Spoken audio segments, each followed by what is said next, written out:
If you've ever had a neighbor borrow your tools, this story might be for you.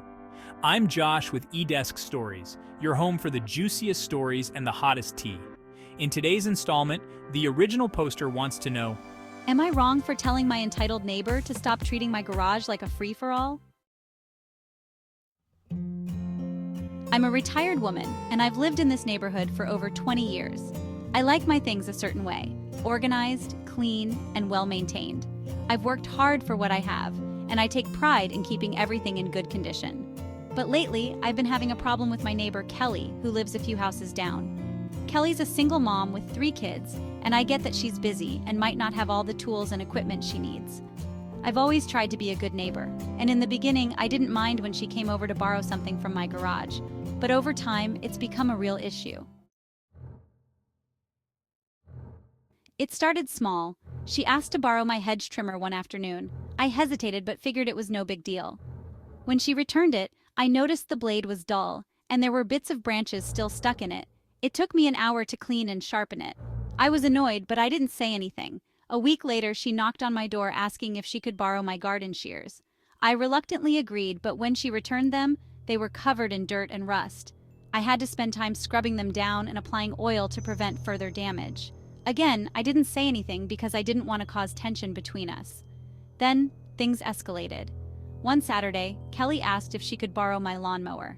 I was a bit more hesitant this time, but she insisted she really needed it. I agreed, hoping she would be more careful with it.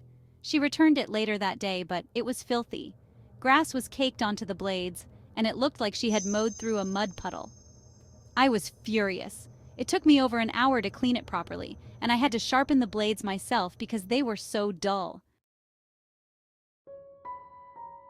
The final straw came when she asked to borrow my pressure washer. This was an expensive piece of equipment, and I was really reluctant to lend it out, but Kelly assured me she'd take good care of it. When she brought it back, the hose was cracked, and it was clear she hadn't cleaned it after using it. I couldn't believe it. This was beyond inconsiderate. I had to replace the hose myself, and it wasn't cheap. I didn't want to offend her, but I knew I had to say something.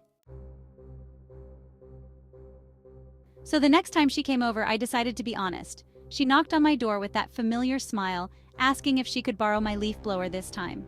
"Kelly," I said, trying to keep my tone friendly, "I really don't mind helping you out, but I've noticed that when you borrow my things, they often come back dirty or damaged.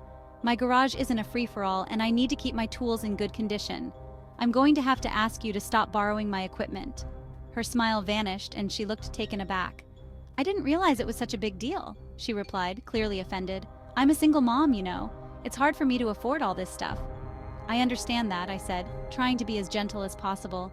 "But these are my things, and I've worked hard to keep them in good shape.